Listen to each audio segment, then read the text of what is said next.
Let me tell you a story about my mom that I think will essentially give you a very strong sense of her contribution to my life.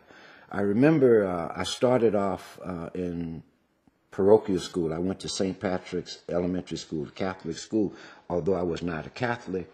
My mother went to elementary school here in Oakland, but she didn't want me to go to public school. She wanted me to get a better educational start, so I went to St. Patrick's. And then in the 8th grade, I transferred to a public school across town. In fact, we used my Uncle C.L. Dellums' address to go across town to school because it was a middle-class school. They thought I could get a better education there since I was no longer in Catholic school. And at the time, there were 11 blacks in the entire school, 2 males, 9 girls.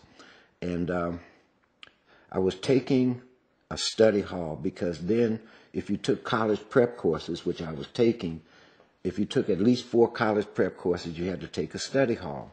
Well, one day I'm in study hall, and I'm the only African-American in the class. And kids call it dissing each other now. Back then, you know, we called it cutting each other low. Same point. And we started back and forth. I don't even know what started us talking because our teacher was out of the classroom. So when nobody's in the classroom, we didn't study very much. So we started back and forth with each other. But I had a decided advantage because I came from the hood. And I was well trained in rapping, you know. And a big part of the psychology is to get the audience on your side laughing at the person you're attacking. And this young kid, in his frustration, jumped up and he said, "You dirty black African." And as fast as he got the can and African out, I was on my feet swinging at him. And as fast as the fight started, it ended when the teacher came in the classroom. I couldn't wait to get home to tell my mother that I had had a racial confrontation and that I had prevailed. I stood up for the race. So my mother gets home and I tell her, and she said, "Wait a minute, let me put my coat down." And she walked me back into the living room. We sat down. She said, "Now tell me again why you fought this kid." And I said, "I told you, Mom, he called me a dirty black African and I beat him up." And she said, "Look, I'm your mother. I work every day. You're my son. You go to school.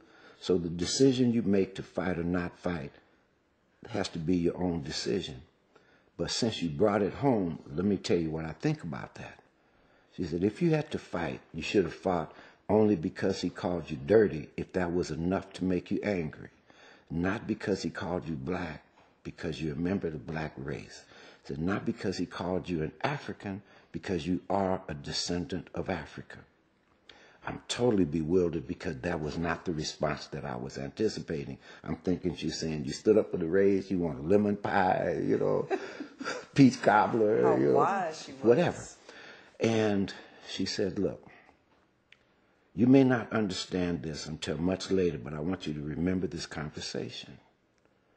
She said, "Wherever you go in life, if anybody calls you black African, you smile and say yes and be very proud of it." She said, "When you threw your fist into that boy's face, you were not lashing out at him, you were throwing a brick at a mirror." Now, this is a woman with only a high school education who went back. And I didn't quite understand. And she said, "What I'm saying to you is that you fought him because he called you black and because he called you African." And I didn't quite understand that. She said, "Self-hate." And that was the first time I'd ever heard that concept.